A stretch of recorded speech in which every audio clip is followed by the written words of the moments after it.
तो US market से संकेत पॉजिटिव। फेड ने 2 रेट कट करने का इंडिकेशन दिया, लेकिन कुछ साथ में कॉशियसनेस भी उन्होंने जताई। वो सब आगे बात करेंगे, लेकिन तमाम सारे संकेतों के साथ आज आपके लिए किस तरह की होनी चाहिए ट्रेडिंग स्ट्रैटेजी, एफएनओ में कैसा एक्शन, लेवल्स कौन से होने चाहिए और साथ ही तमाम वो सारे स्टॉक्स जिन पर आपको आज नजर रखनी है, इन सभी के साथ शो में बहुत बहुत स्वागत आप सभी का। क्विकली पहले तो यूएस मार्केट्स को समझ लेते हैं, क्योंकि कल एक बड़ा जो ट्रिगर आना था वो आना था एफओएमसी मीट से। जेरेमी पावल उन्होंने इंडिकेट भी किया, 2 रेट कट्स की बात की, लेकिन साथ में बहुत सारी कॉशियसनेस भी बताई। लेकिन मार्केट्स ने इसे एक अच्छे पॉजिटिव स्ट्राइक में लिया।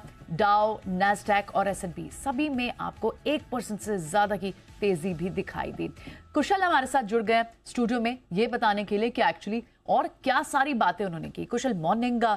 रेट कट की बात से बाजार तो उछले, लेकिन it comes with a pinch of salt. बहुत सारी और बातें भी बोली हैं उन्होंने।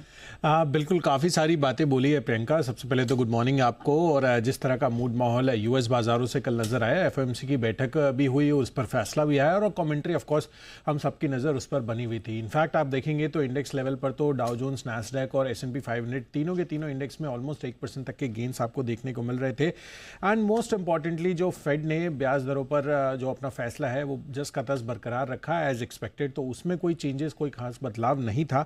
लेकिन अगर आप देखेंगे तो 2025 में ही यहां पर 2 बार कटौती का जो अनुमान है, जो दिसंबर में भी पहले उन्होंने लगाया था, उसको भी उन्होंने मेंटेन किया है। तो ब्याज दरों में जो कटौती को लेकर चिंताएं लगातार बनी हुई थी कि हो सकता है कि जो रेट कट्स है वो मे बी 1 हो जाए, बट वैसा नहीं हुआ। उन्होंने जस का तस जो सिचुएशन है वो बरकरार रखी है।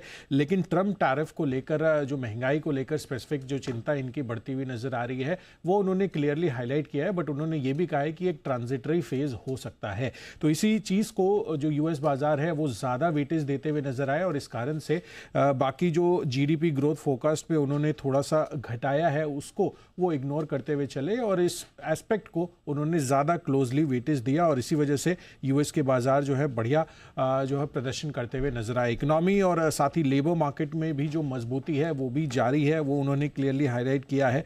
और साथ साथ ओवरऑल जो मूड माहौल और मोमेंटम, खासकर जो टेक शेयर्स हैं, कल के दिन में अच्छा प्रदर्शन भी करते हुए नजर आए। तो फेड से ये आउटलुक था। यूरोप के बाजार जो है वहां पर मिले जुले संकेत थे। कच्चा तेल लगातार अभी भी सपाट बना हुआ है $70 के आसपास, तो उसमें कोई खास बदलाव नहीं है। लेकिन ऑल इन ऑल यूएस बाजारों में कल जिस तरह से फेड की पॉलिसी आई और जो स्टेटमेंट्स आए, उसको एक तरह से आप कह सकते हैं कि यूएस बाजार, यूएस निवेशक रिलेटिवली एक साई ऑफ रिलीफ उनको क्लियरली समझ में आई और इसी वजह से वहां पर इतनी अच्छी तेजी देखने को मिली।